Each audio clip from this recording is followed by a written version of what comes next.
And welcome back to Coast. George Norrie with you. PMH Atwater with us. Her book, again, is called Edgewalker, talking about her days in Idaho. Have you been back to Idaho since? Well, it was about 7 years ago I did, but that's all. It's a great state, though. Oh, yes. Yes, I love that state. Yeah, a lot of wildlife. The deserts in the middle of the lower part of the state, and then you go up to the high mountains and the big lakes. Yeah, it's quite a state. Yeah, it sure is. We're going to take your calls in just a moment, but this is a fascinating moment with you. Since you've been doing this, do you remember Larry King? Oh, yeah, I do. I was on his show a couple of times. Yeah, I know. I was too. And I was with Buzz Aldrin. We were talking about extraterrestrials and things like that. But I miss his style, don't you? Yes, I do. He was so much fun to be with. A very, very unique man. Yep, he was. So are you, well, George? I'm old school like he was. We're old school. There's nothing wrong with old school. Well, my phone that I'm speaking to now with, my phone is on my wall. This is a real phone. It's on the wall in my kitchen, and I have this long cord, reaching up to the receiver. And you're sitting at a table probably with a little cup of coffee next to you. No, I'm standing up and I'm enjoying this. Well, this hour is going to fly by as we take calls. You ready for some? Sure. Let's go to Julie in Columbus, Ohio, where I was just there this past weekend. Hi, Julie. Hi, George. I was there. How'd you like it? It was outstanding. You look marvelous. What'd you think of my singing, Julie? I loved it. I thought you were. I loved the videos and the singing. You were you were as good as Frank Sinatra. Excellent. Thank you, Julie. Go ahead. You're on with PMH. Okay. I was in Wyoming with a program called National Outdoor Leadership Program School when I was about 20. Okay. And a couple weeks, it was about 6 days into the mountains. We were deep into the mountains, like up in the glaciers. And I got this really strange feeling that I had to get out. I had to hike out. And they were not happy with me, but I had to get out. And I did. And I don't remember the hike, but they said, at the end of the hike, you're going to come up to some cowboys collecting some horses. Anyway, bottom line is, I get home. I'm lying in bed depressed thinking, what was that about? I was trying to find myself. And I get a phone call. My mom says, you got a phone call. And I come out of bed, I drag myself out of bed, and I said, this woman on the phone says, how did you know? I said, how did I know what? She said, we're all in the hospital with frostbite. How did I know to get out before? Okay, I thought maybe it was the barometric pressure dropped.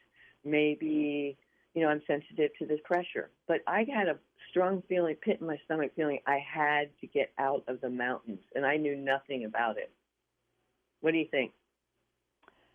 Well, I think your intuition is talking loud and clear. Probably your own self, your deeper self. We do have a mechanism in our system, don't we, PMH? Yeah, all of us do, if we'll just listen to it. That inner self, that the soul, your soul, talking to you and say, "Get out of there." If we would listen to our soul, that spiritual part of us, we would get in a lot less problems. Absolutely. Listen to your soul.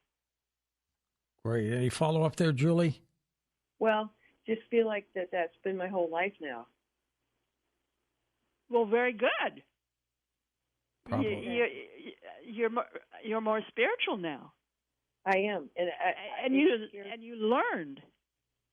It you scares learn that inner voice, and to follow that inner voice, and to be more spiritual in the sense that that's the greater reality. Thanks, Julie, and thank you for coming out to our show in Columbus, Ohio. We had a great time there, PMH. Anyway, you're in Richmond, Virginia these days, right? No, I live about 7 miles north of Charlottesville. Occasionally, I will visit Richmond, but no, I live near Charlottesville. We got to get you on our Beyond Belief television programs. Sure, I'd love to. They'd fly you to Colorado. I'll make sure they get your name and number, okay? Sure. You'll have fun on that.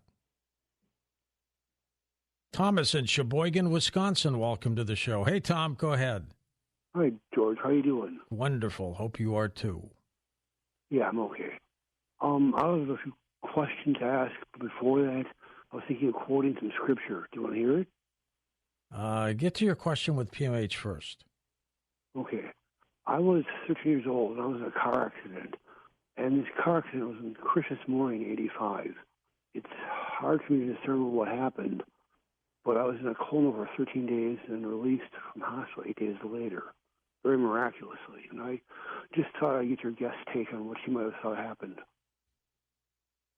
What are your thoughts? Did you pick up on that, PMH? Well, it's kind of hard to follow this wonderful person that's on the line. Many times, a person will not remember all of the things that happened to them, but they'll still go through the after effects of a near-death experience. If you go through those after effects, then you know you had one. And the after effects are things like metabolic changes in your body, a greater sensitivity, an increase in allergies, breathing anomalies, substantially lower blood pressure.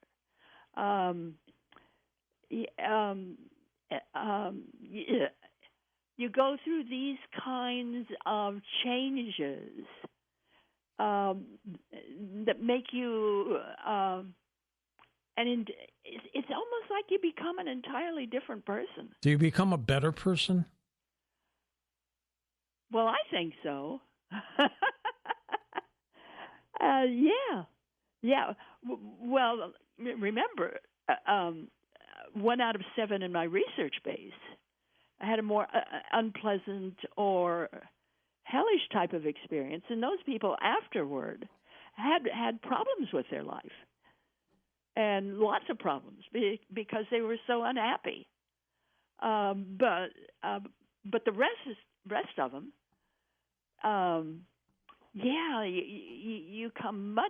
you become much happier. Yes, more on time in the sense that you have a greater expanse of the world, of yourself, of your life, the people around you. You're more settled in your life, more settled in the sense of the spiritual. Absolutely. Let's go to Joe in Long Island, New York. Hey, Joseph, go ahead. I have 2 questions, basically. First, I have a 2-part questions. Let's go one at a time, Joey. Go ahead. Okay, the first one we'll do, basically with the angels I would say no, that the angels just don't show up in life and death situations. I think they show up in relatively innocuous and mundane situations, possibly to give you a message that might not be life-altering but may be important, so the message will stand out more. And then, whenever you need it, you get it. Yeah. So my question would be, should you really calculate that they'll show up, or you don't want to take undue risk and hope an angel will rescue you either? you never know when it's going to happen. When you You least never know expect it. when they're going to be there. And you never know how they're going to be there. They just come. They come when you're ready, when the time is right. It's not something you can plan on. Let's go for your second question, Joseph. Yeah. My second question relates to the previous guest. Maurice was talking about how people are crazy, which, maybe means wild. But say you do have some personal issues. Is it better to, in terms of self-talk, get to the crux of it, get to what you really think, and kind of be authentic, and then from there, kind of, if you need to fix something, fix it from there, rather than kind of lying to yourself or lying to other people? Well, take up meditation. That's a wonderful head clearer. Any form of prayer, meditation, going within, realizing that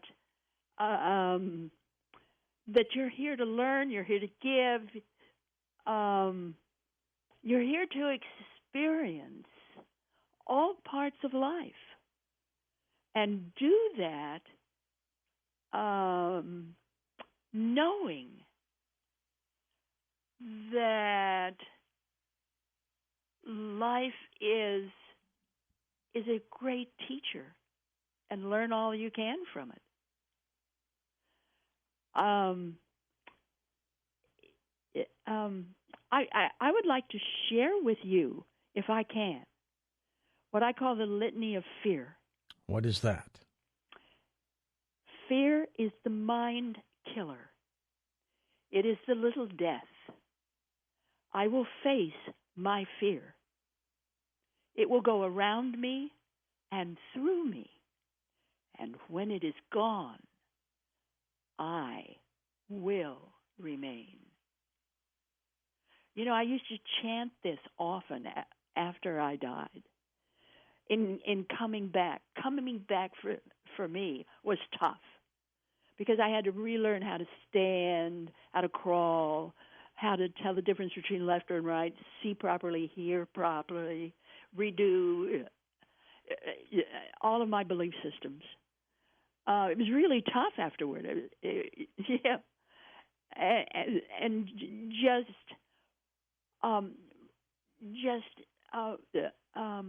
having that litany,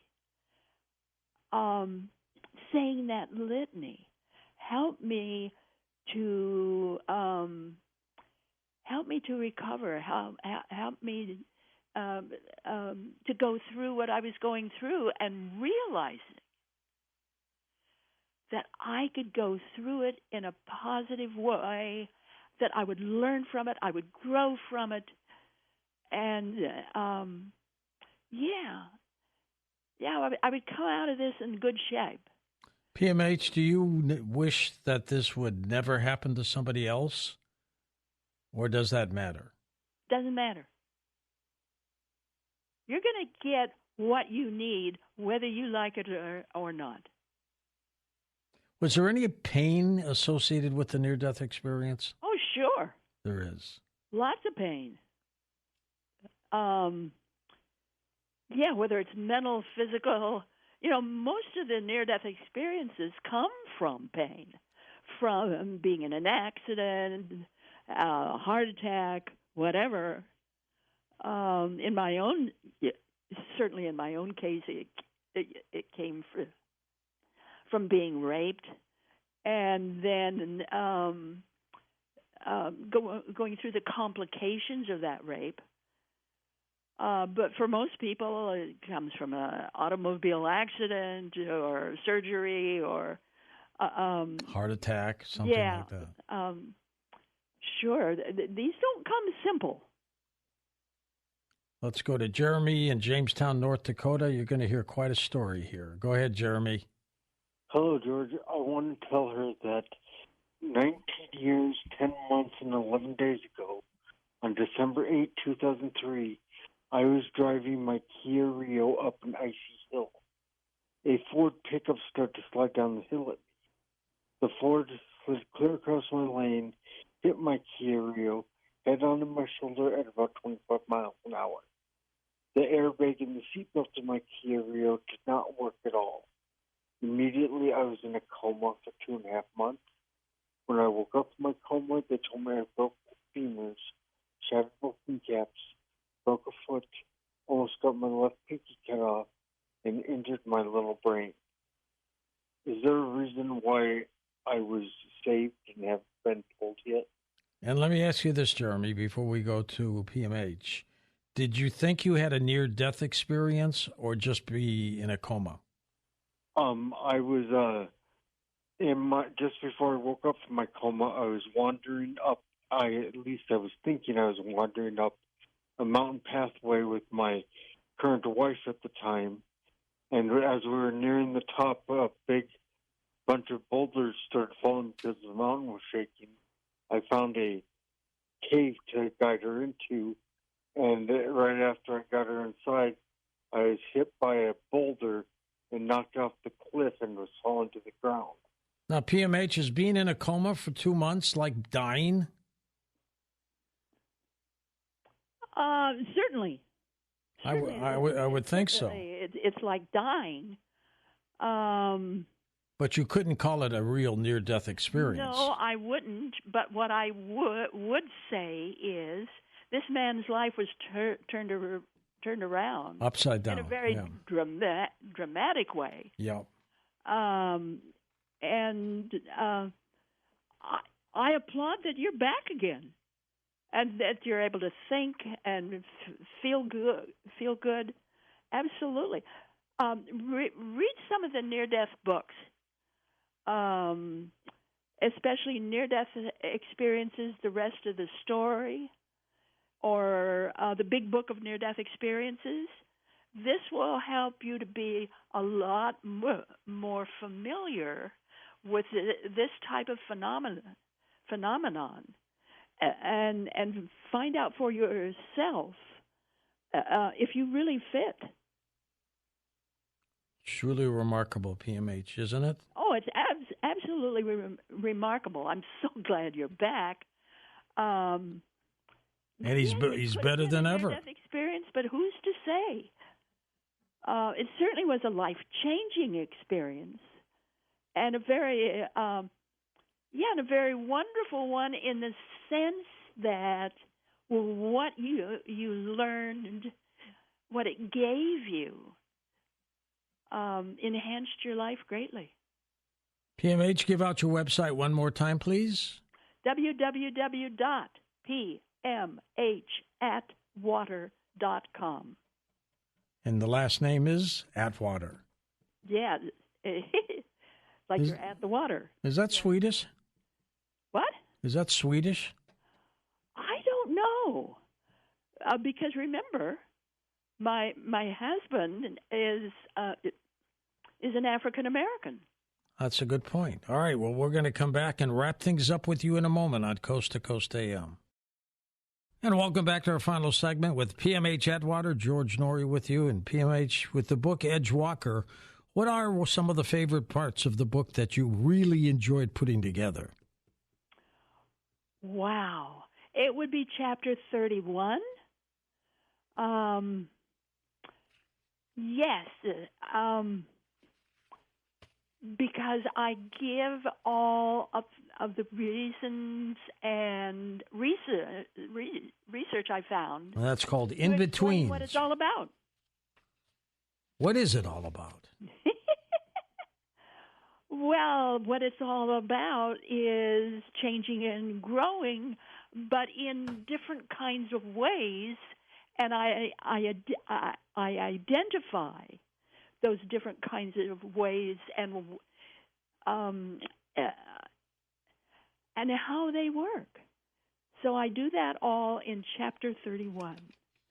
By the way, the first 5 years of my life in the reclaimed deserts of southern Idaho, I was raised by Norwegians. Figure that one out. They're good people. Sure. Yeah, we would have fish for breakfast. You would almost always have fish for breakfast. For breakfast? Yeah. Breakfast. Yes. Fish. Yeah, that's a good Norwegian. So where do you go next with this? I mean, you've done this since 77. You've had these experiences. What's next for you, PMH? Well, I'm moving into the alien thing, you know. Yes. And I hope also to move into painting. I want someday to paint. I want to learn how to paint. And I've always wanted to do that. You mean like on a canvas or like walls of a house? No, canvas. Canvas, yeah. I'd like to be a painter. Have you ever done that before? No. Not even dabbled with it? No. That's interesting. Nope. I've done drawings in that sense of having a pencil, but never a painting in that sense of having a paintbrush. And I always thought, whoa, that would be so great.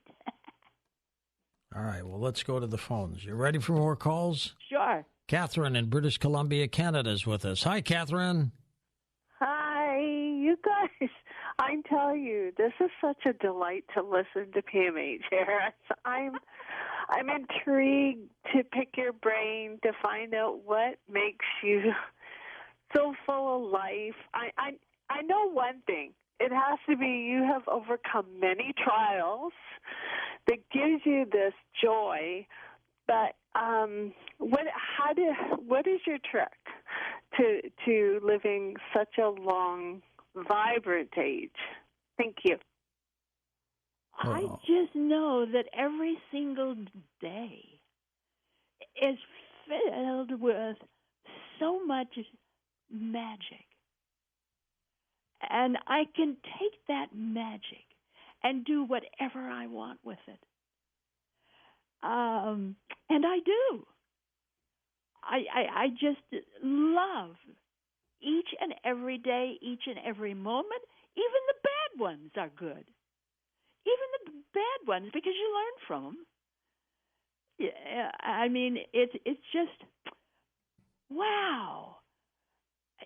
Just to be alive on the earth plane and being able to give and to share and to laugh, that's joy.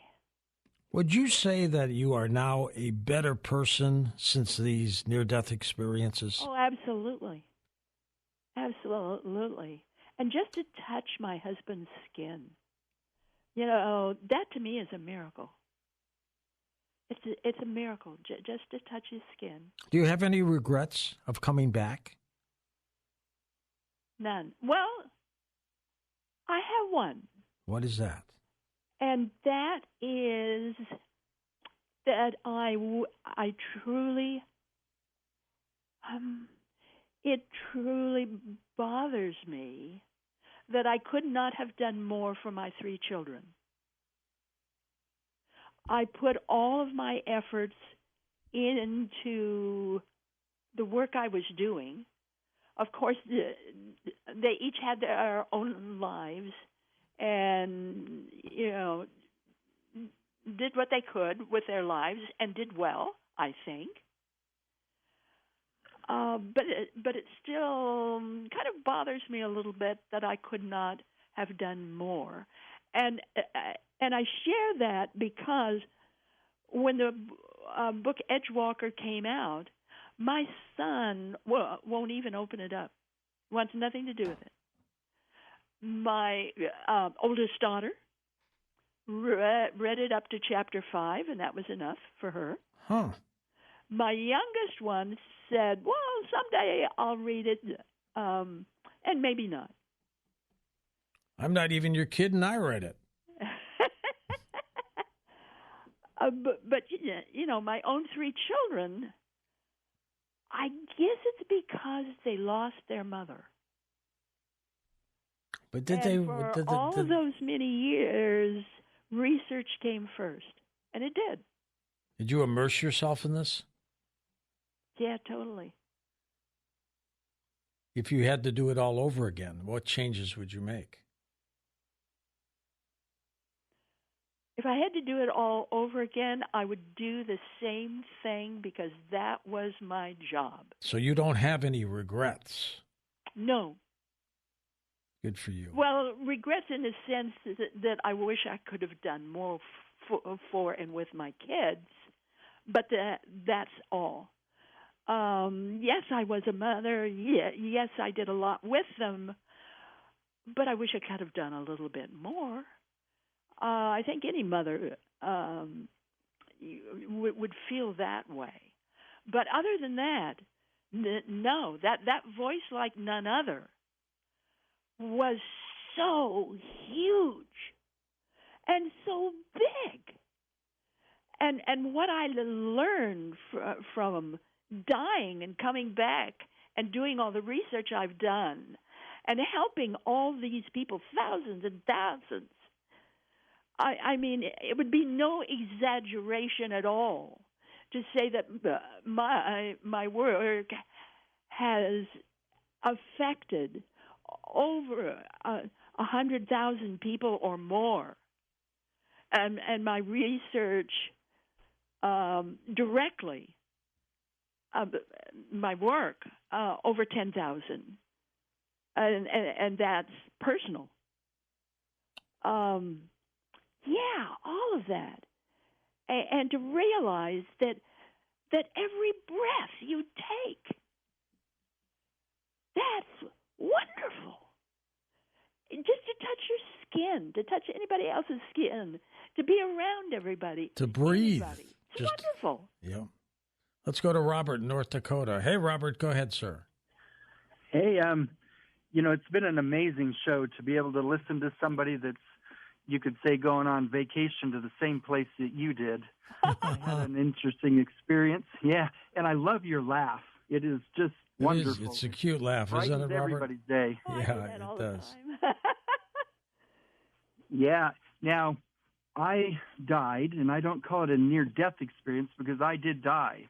Okay. And I went to the other side, and I spent a lot of time there. And when I say a lot of time, that doesn't really make sense because on the other side there is no time. Right. So to say I spent time, it wasn't really time, but it was lifetimes of experiences. And I wanted to talk tonight just a little bit about the way that I know that this really happened.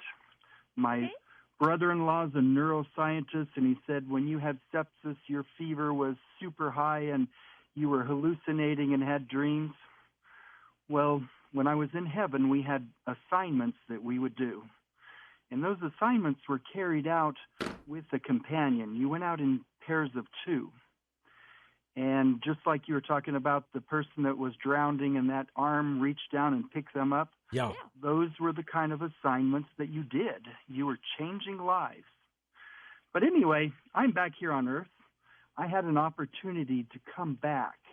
It was a choice that I made. And my companion... Any regrets on that choice, Robert? Any regrets on coming back? No, not at all. Not at all. I was helping people, and, in this universe, it wasn't just here on Earth, it was everywhere.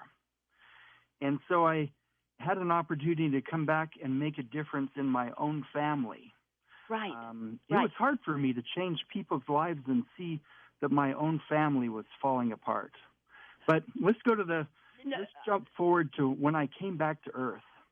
One day I'm just listening to soft music, and I hear this song. This guy starts playing a guitar, and all of a sudden I started to sing the words to the song. I knew every word. I could sing it, and I find myself now singing that song. What was the song? I'm curious. The song, well, you got to hear this first. The song is in Chinese. I don't speak Chinese. Oh, my gosh. I can tell you what, and I can sing it in Chinese. I could sing it for you right now. My companion in heaven was Chinese. And, when you speak and you communicate with people on the other side, you touch each other's minds. Otherwise, you know their thoughts. And that was one of her favorite songs was this song. And it's called The Moon Represents My Heart. And so for me, I start singing this song in Chinese, and I know all the words. People around me are going, I didn't even know what language I was speaking, to tell you the truth. I researched the guy that was playing the guitar and found out what the name of it was and looked it up on the internet, and it was like amazing. So those experiences are real. They're amazing. Now, what, my Craig? good friend, let me tell you, you had a near-death experience. That's what they're called near-death experiences. But you had a transcendent near-death experience. Excuse me, absolutely transcendent. But you had a near-death experience. I died too, physically died 3 times.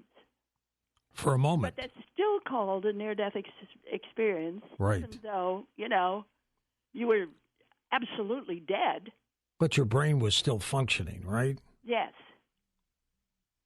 But it's a different kind of brain because you're not there. You're elsewhere. And as our wonderful friend is sharing with us, I found 4 different types of near-death experiences. And you, my friend, it's what I would call, you had what I would call a transcendent near-death experience. What about children, PMH? Do they have these kinds of experiences too? I would guess, yeah. You betcha. And some of them have them even in the womb. Wow. And especially at birth. My guest before you came on was talking about some astrological signs. And you know how, like, I say I'm a Gemini, I was born on June 4th and stuff. But he said your actual sign is at inception. So you back it up 9 months, that's really your astrological sign. What do you think of that? I used to take astrology classes too, and there's some validity to that. Yes, there is validity to that. That's intriguing. I think I'm going to have to count back 9 months from June 4th and see what I would be. Yeah, do it. And definitely. What would an astrologer say about that? They would take a good look at that chart. We did that with my oldest daughter. She was born without a hip joint. Ah. And so we did that with her chart. And it showed very clearly that she needed to have something like that to help her be able to process and grow in this lifetime. The name of the book is called Edgewalker. It has just come out. It is available on Amazon.com, her website. Is it in bookstores yet? I don't know. Because everybody knows who you are. You betcha. What's your next project then? The alien book? Yep, sure is. What do you expect to get out of that in terms of information? You know, I've been working on this for a year now, and I've only found 28 cases. All right. Well, as promised, I'm going to send your information to our producers at Beyond Belief, our television show, and they may very well get a hold of you for a January trip to Colorado. You ready for that? Sure. Okay. You take care of yourself, PMH. You too. Be well. What a great person. Name of the book, Edgewalker. Her website is linked up at coasttocoastam.com. What a wonderful person. Truly remarkable.